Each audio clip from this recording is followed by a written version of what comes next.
wearing the same clothes as we are for Corey Wells? No, because this is my pyjama top. I haven't worn this for months. Hello and welcome to Read, Watch, Review.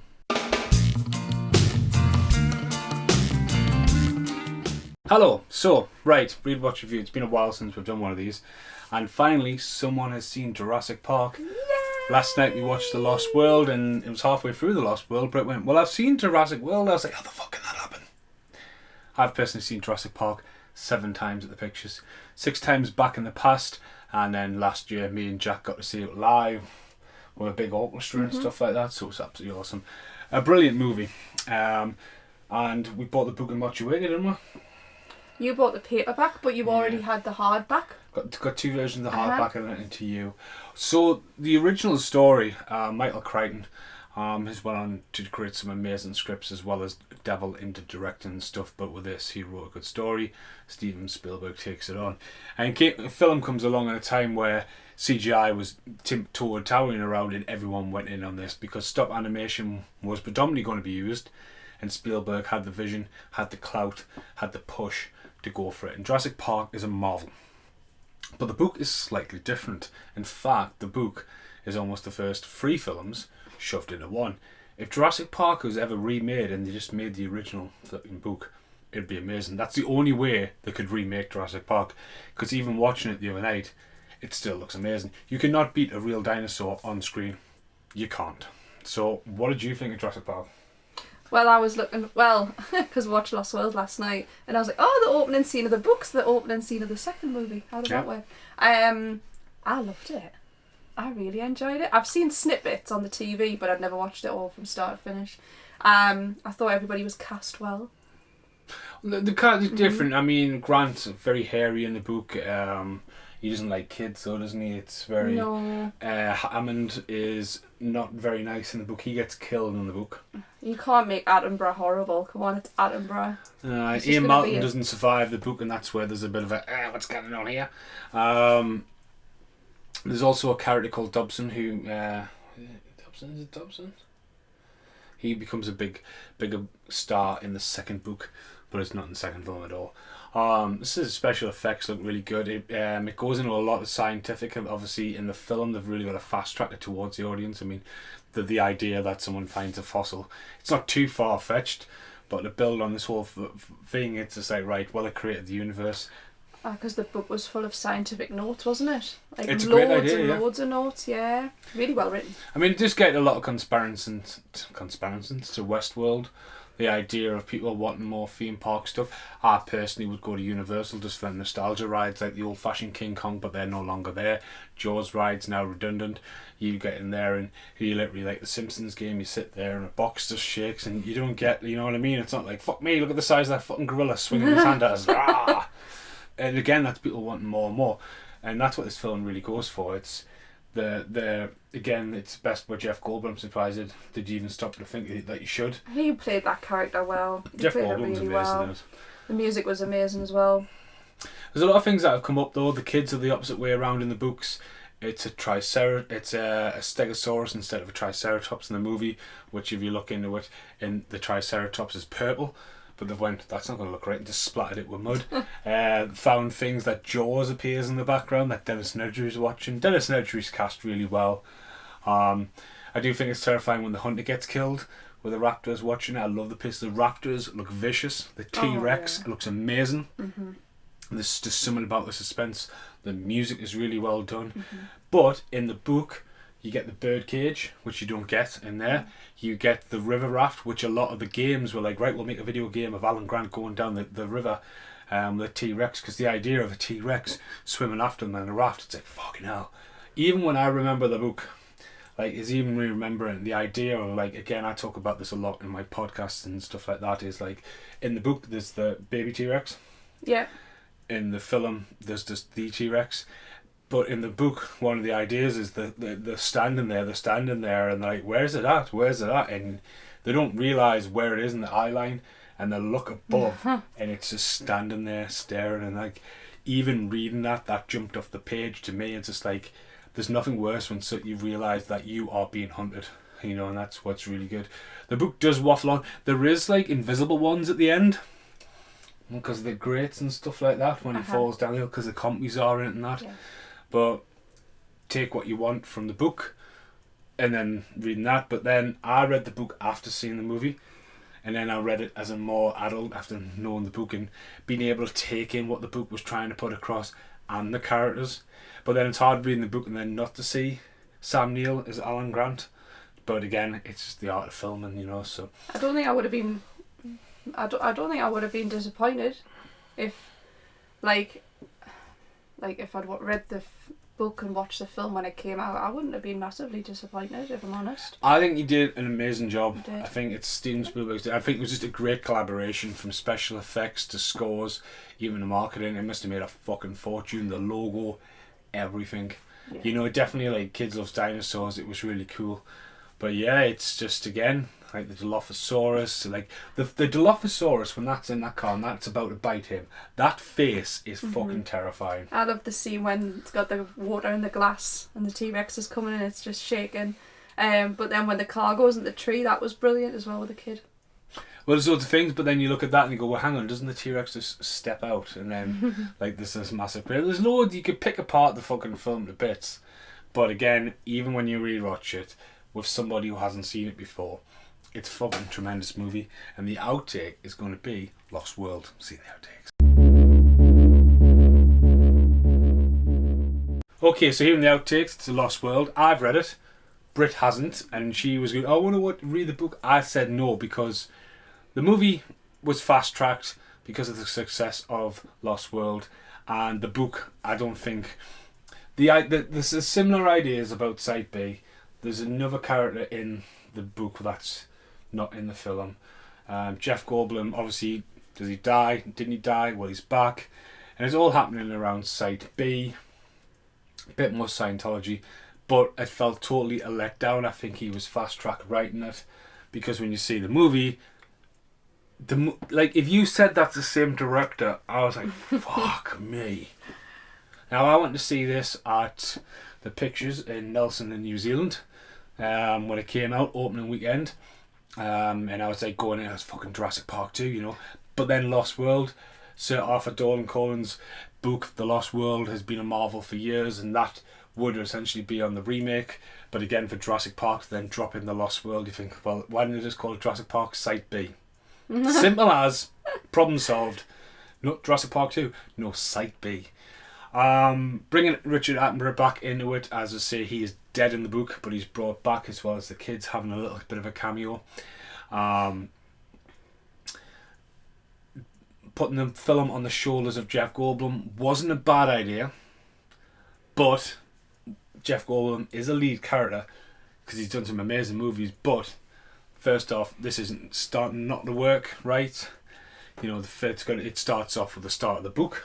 The guys on the island. Mm-hmm. Jeff Goldblum's called in. His girlfriend's already over there. We get the world, gets introduced to Vince Vaughn. Yeah. And everything rolled. Jeff Goldblum turns up. He's got a kid. She's black. But it happens. But again, it's more like he's established that he's got kids in the first movie. He's got problems with marriages. At no point does he like mention Sarah. You know, because Sarah should have been in his life. So there's a little bit of a plot hole. The idea that she's able to get aboard and you think, oh yeah, this could be okay, it's a kids film. The problem with it, they get to the island, there's no wonder. The idea of no fences, no like boundaries. I'm not a big fan of Julianne Moore. Sorry, I'm not. No. There is a lot of forced humour in this, which falls a bit flat. Yeah, Jeff Goldblum doesn't have his... Oh, it's a big pile of shit. Like, quote from the first one, Sarah Harding, how many Sarahs do you think there are on this island? It's kind of funny, but then some of the stuff like feels a bit forced. Chico's in it. That's my actor who just appears in films. Pete Postlethwaite's in it. One of the big scenes is obviously with the whole coming to fucking take on the animals and take them back. I just think the raptors don't look great, except for the grass scene's pretty cool, but there's just something that really falls amok with this one. Oh, the acrobat scene. Well, yeah, the gymnastic scenes when she kicks the Velociraptor out, cut you from the team from that, whatever. I don't know, you just watch it and you go, wow, fuck, I mean, Jeff Goldblum out to save the world. And then it doing the whole King Kong at the end, bringing the T-Rex. I mean, if anyone said, right, what do you want to see for Jurassic Park 2?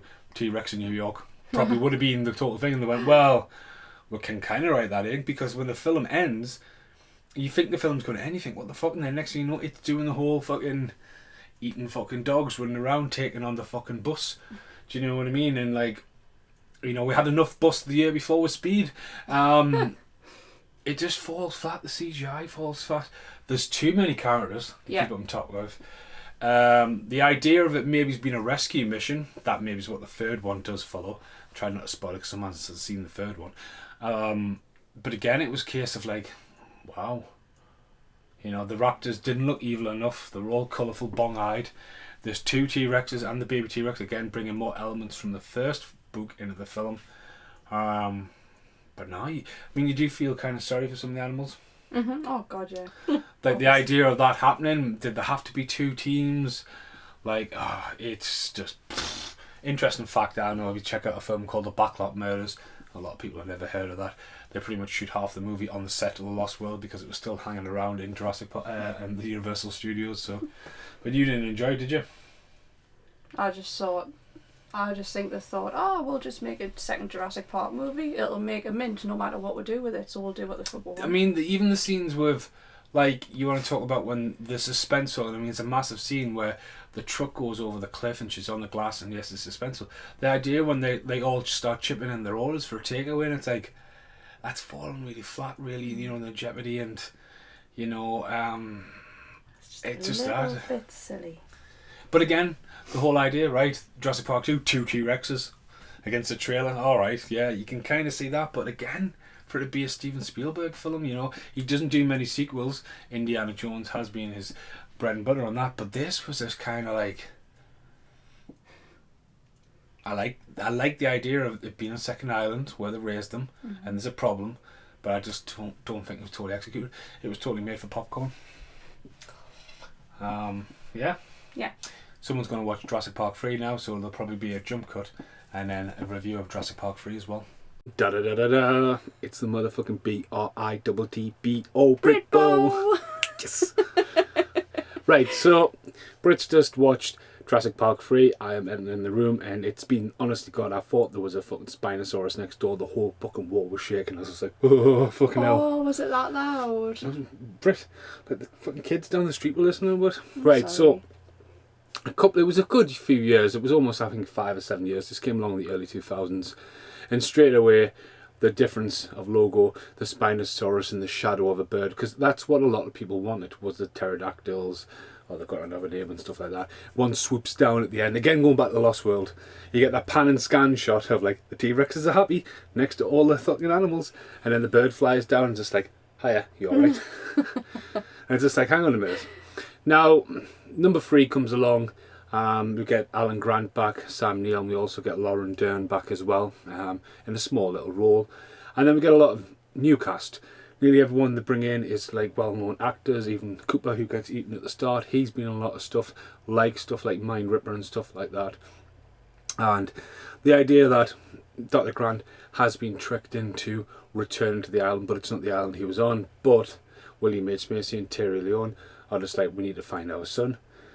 And what killed his son and stuff like that. So there's a lot of things going down in this film. First off, where the fuck was the Spinosaurus in the Lost World? Like, where was it?